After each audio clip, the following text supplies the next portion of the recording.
Amici di Runner 451, benvenuti al nostro nuovo video qui sul canale di Runner 451.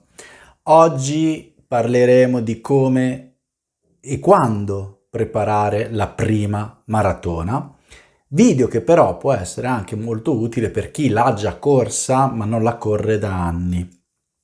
Allora, per me ci sono alcuni punti fondamentali. Nella vostra prima maratona non importa il tempo che farete, l'importante è arrivare al traguardo e credo che qui saremo tutti d'accordo. Però la maratona e la corsa in generale è uno sport che va rispettato. Io ad esempio non condivido assolutamente chi mette nella propria strategia di gara, mette già in conto di correre e camminare. Mi spiego meglio.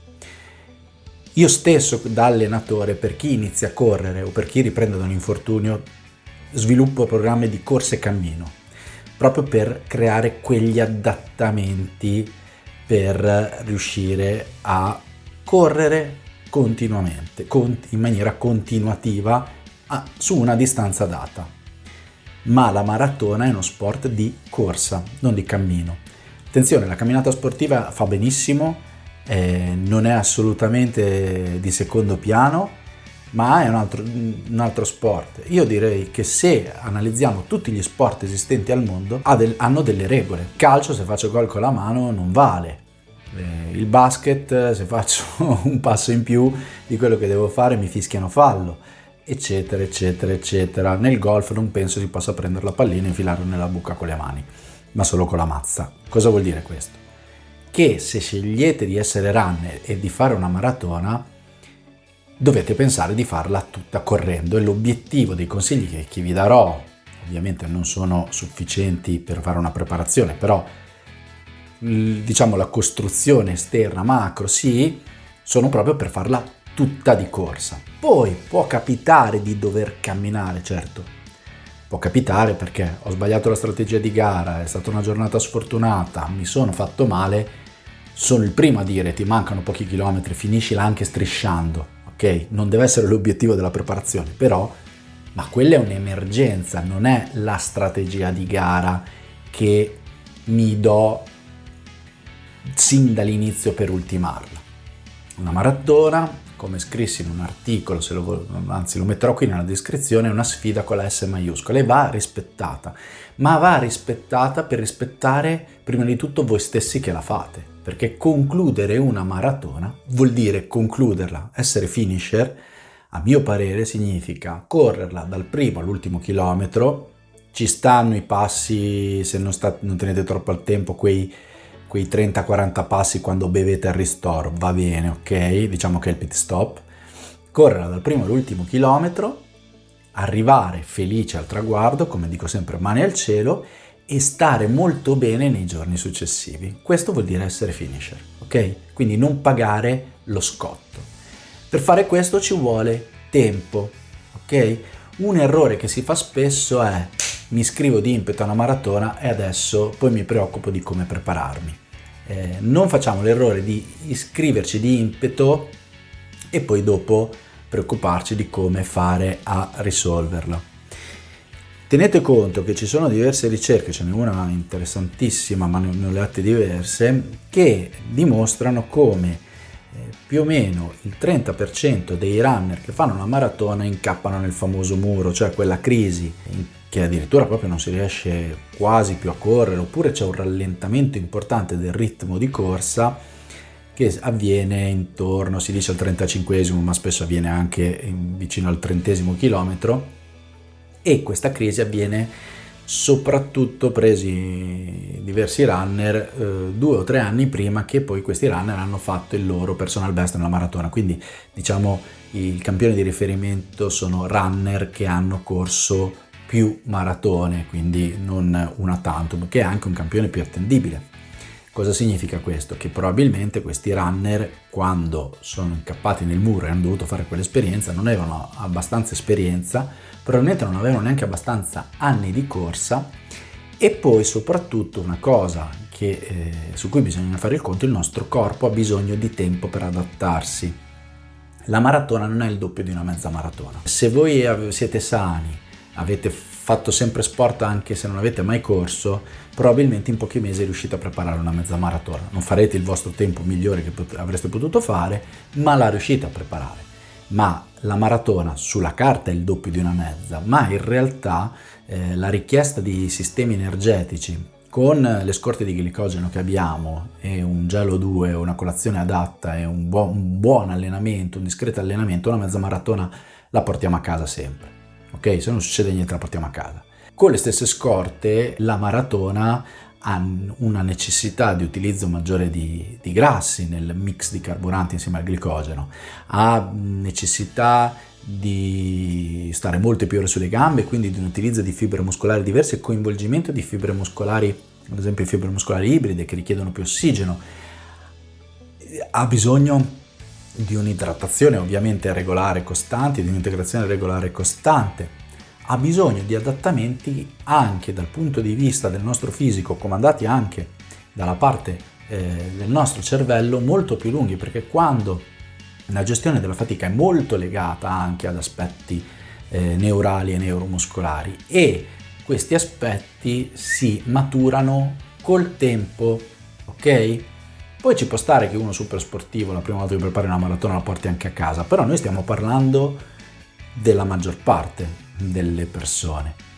E guardate, pensate a chi fa ultramaratone, ultra trail che durano anche giornate, no? 200-300 km.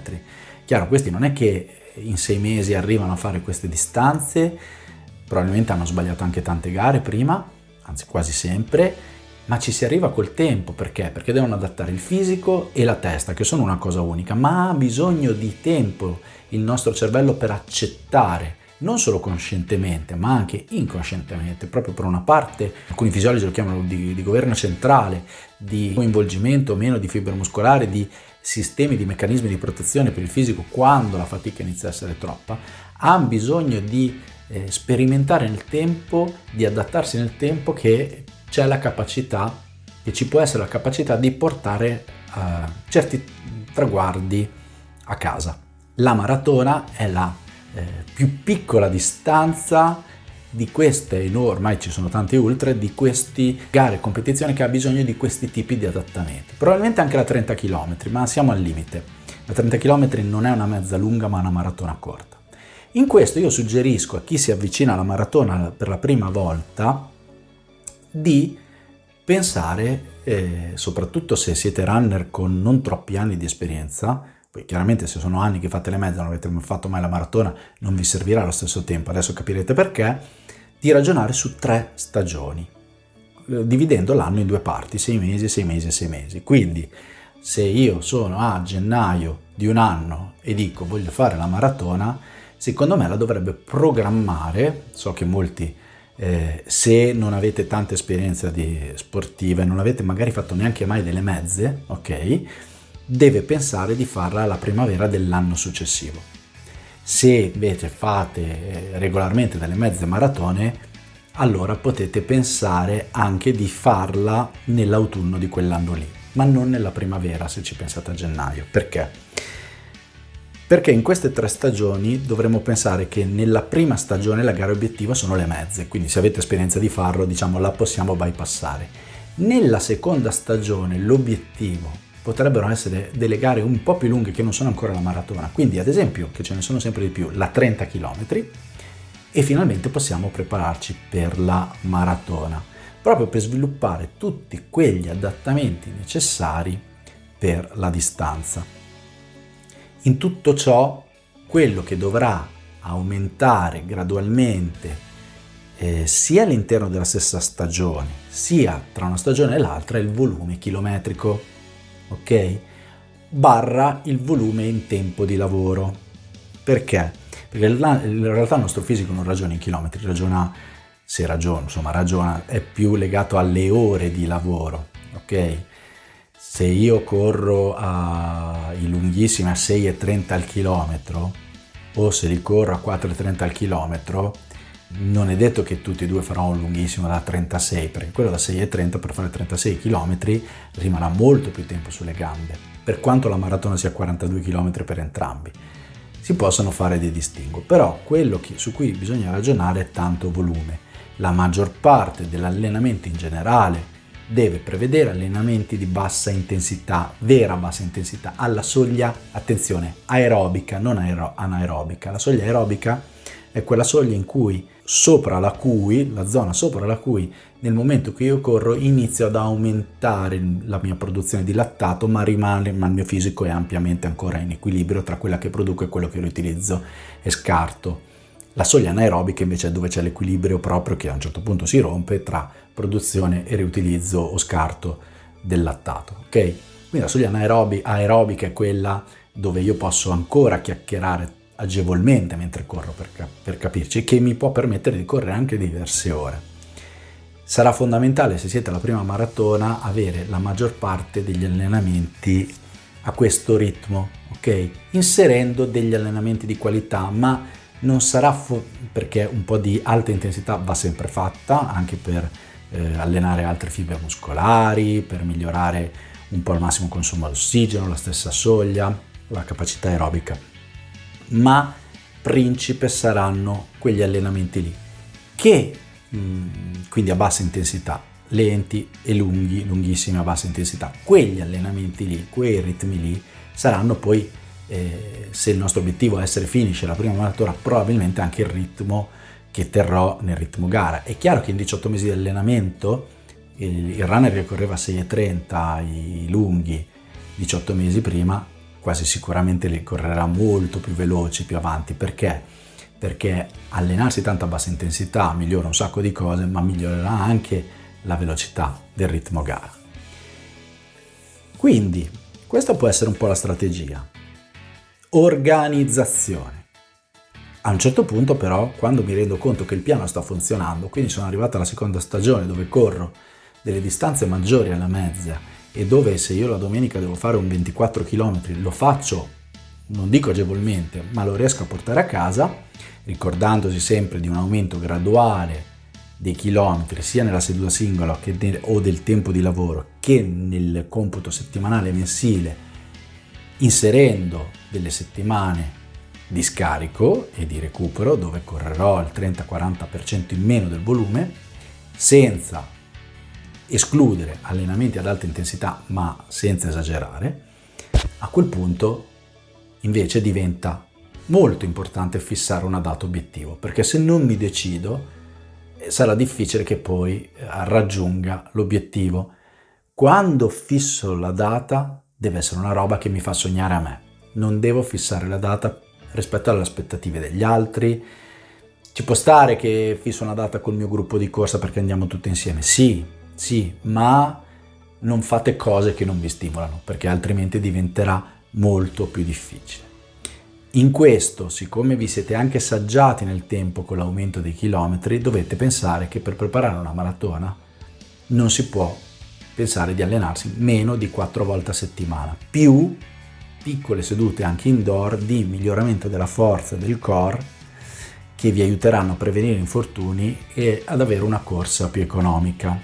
Lo so, può essere noioso, ma sono molto importanti. Qui vi metto il link sull'allenamento della forza per la corsa, così capirete perché è così importante.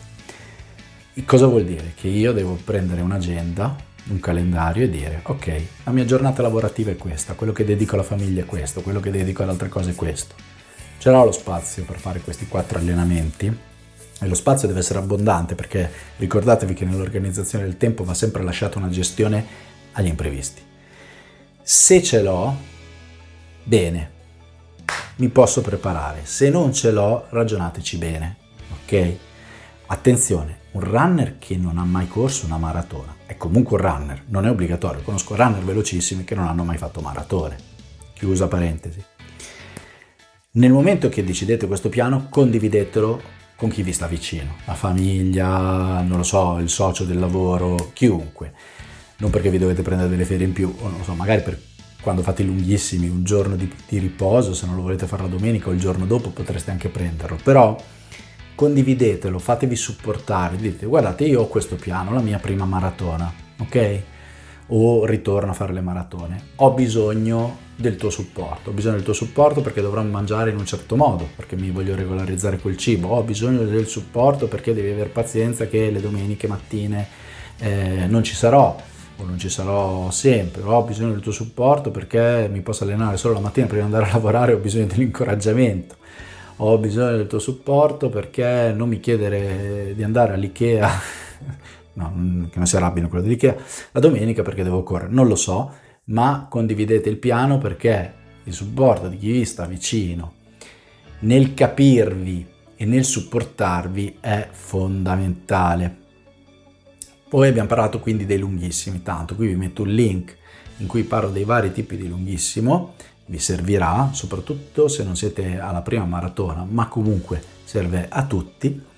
Altri consigli: nell'avvicinarvi al momento che avete scelto l'iscrizione, non aspettate l'ultimo momento per tutta la logistica, soprattutto se andate a fare una maratona in trasferta, che non so, andate via il sabato perché è una città lontana. Occupatevi di tutto, dell'iscrizione, del pettorale, il certificato ovviamente medico, quello dovete averlo subito, dell'hotel, di come funziona, cioè non riducetevi all'ultimo, perché? Perché nelle ultime settimane questa qui deve essere sgombra, quindi non vi dovete stressare, deve essere già tutto pronto, ok? Bello apparecchiato. Voi dovete lavorare per fare bene la gara, perché ci vuole tanta concentrazione, dedizione, impegno, motivazione. La motivazione potrebbe essere anche data da condividere con qualcuno lo stesso obiettivo, ma attenzione al condividere gli allenamenti perché ci possono essere velocità diverse, quindi è importante, intensità diverse, è importante allenarsi alle giuste intensità per poi non fare una preparazione sbagliata. Infine, per quanto sia un impegno, per quanto servano tutte queste cose che ho detto, non mettete mai in secondo piano il divertimento.